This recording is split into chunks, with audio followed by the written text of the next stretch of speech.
Siphulaphula Umhlobo Wenene FM. Singena kwisiqendu seshumeli nesithathu ngoku senqaku lethu mfondini la kwa WesBank. Manyathelo okuqala ukuthenga imoto, sichitha ixesha elininzi sisenza uphando ngemoto esiyifunayo. Fika abantu behamba bekhaba amatayara.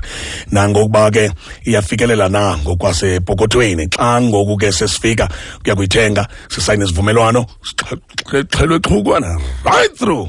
Kuphela kwento ke sifuna ukuyenza kukuphuma nalo mnyobo omtsha wemoto. Kodwa phulaphuli kubalulekile kungawatsibi la magama amancinane. Ubomi ke bubhalwe ngamagama amancinane. Namhlanje sakuthetha ke ngoko umele ukwazi ngaphambi kokutyikitya isivumelwano semoto yakho kuba unemibuzo malungana nala maganyana amancinane kwi-contract, kwisivumelwano eso semalimboleko yemoto. Kukhumbula ukuba ungasebenzisa iTwitter @WesBank okanye usebenzise unagqiba utsho uthi hashtag WesBank how to, okanye ke zibandakanye kwiingxoxo zethu phaa kwikhasi likaFacebook elithi WesBank Asset Finance. WesBank Asset Finance. Makukhangele ngoku uSpike sibulise kuye Simphiwe Kangona apha emnxebeni. Spike masibhotise kuwe mfondini namhlanje. Bola bhutiza kubulisa kuwe kubaphulaphuli bomhlobo wenene ne-BE scheme yakho. Xa mna ndisiya kumthengisi wemoto antso nemoto yam entsha endiyifunayo indijongile Spike, ndifuna nje ukuyiqhuba ndibheke ekhaya, ayikho enye into endiyicingayo. Kutheni ndingaveli nje ndityobele ndigoduke? Chawe kubalulekile ukufunda lamagamanyana amancinane kwisivumelwano sakho. Ummeli wezimali ne-insurance kwindawo ethengisa kuyo imoto uza kucacisela kakuhle amanyathelo okanye inyathelo ngalinye ngalombandela. Phambi sifikelele nalapho ke bhutiza kubalulekile uba umthengi ayibuzise yonke into esadibene nomthengisi or i-salesman ukutsho bhutiza. Naxa esayinwa laa nto kuthiwa yi-offer to purchase phambi iqale le process, kubalulekile kakhulu ukuba ayijonge yonke into enxulumene nokuthengwa kwale moto. Xa kugqitywa ke bhutiza kucaciswa icandelo kuwe, kufuneka ulityobele elo candelo. Ungacela ke inkcazelo engakumbi malunga nantoni na ngezimali zemoto yakho. Ummeli uza kuba nazo ezo mpendulo. Ukuba ummeli olapha kwi-dealership akakuniki, dlula uyozibuzela ebhankini, ilungelo lakho ungumthengi. Kumele kubalulekile ke bhutiza ke umthengi uthathe ixesha lakho ubuze imibuzo uzanelise wena ngaphambi kokuba utyobele. Spike lula nje ngithetha nje abantu xa be-excited bethenga imoto mfondini umuntu athi ndiza kudinwa mna nako ukusayina la maphepha amaninzi kangaka. Khameke mangaphi la maphepha maninzi kangaka umntu awasayinayo? Enkosi bhutiza ngokomthetho ke mininzi ke imithetho emele ukukhusela abathengi, ngakumbi xa ke ngoku bezawuthenga imoto ngetyala. Xa sithetha inyani ke wena khawuta, uWesBank ngoku kusetyenziswa into ebizwa ngokuthi yi-i-contract. I-i-contract ke ngokulwimi lethu sisivumelwano sedijithali bhutiza. uWesBank wayibhanka yokuqala ke ephuma ke nale contract edigital. Uyithunyelwa nge-email bhutiza. Ungazenzela ke kweyakho ikhompyutha ngexesha lakho endaweni etsho wena. Ukuba kunayo ikhompyutha unokufumana uhlelo lwephepha.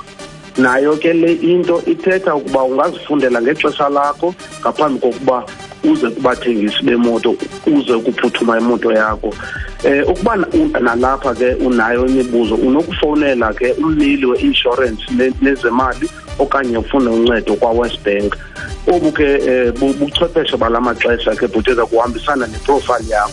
Nalapho bhutiza unalo nelungelo lokuyicela le contract ukhe uhambe nayo uyozifundela phambi uba ungene emotweni uyithathe bhutiza. Okay, make sibuyele Spike kulaa nto bekhe sithetha ngayo amagama amancinane kwi-contract abantu badla ngokungawaqapheli. Yeyiphi eminye imiqathango nemimiselo ebhalwe kancinane efihlakeleyo abamele babathengi bayibeke esweni ngaphambi kokuthenga?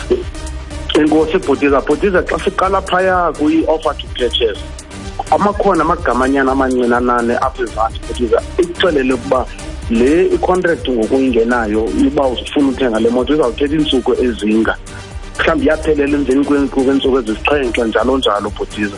Kukho ezinye izinto ke ezimbini ezingezinye ke omele uzihlole, uqhagamshelwano lwe-insurance nencwadi yeservice okanye iwaranti yemoto bhutiza.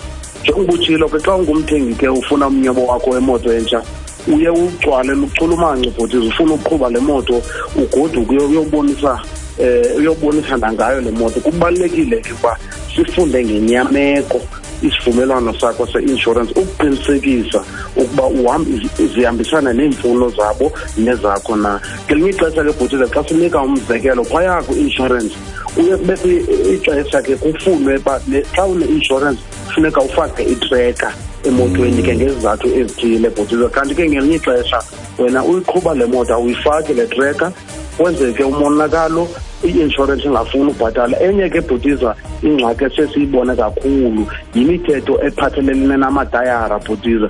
Umntu ayiqhube itayara de liphele vuthu xa kusenzeka umonakalo i-insurance ingafuni ubhatala kuba amatayara ebephelile bhutiza. Ya lamatayara ufike asesazi fumanisa into yoba lamatayara azitumata. Okay, Spike, phambi kobantu kuyeke njengendoda exakekileyo mfondini nangu uSimon Sani Mahlangu apha ku-Facebook uthi ndifuna ukuthenga imoto entsha, buza ke into yoba nokubeke umbuzo wakhe ke unento kwenza nokubeka ideposit enkulu then ke ngokukhetha oluhle ukuze ke ngokalawule imali zakhe ngcono uyakwazi nokuyisebenzisa indaba yedeposit enkulu ukuba akwazi ulawula i-installment encinci. Bhutiza inkosi kuSimon ngalombuzo.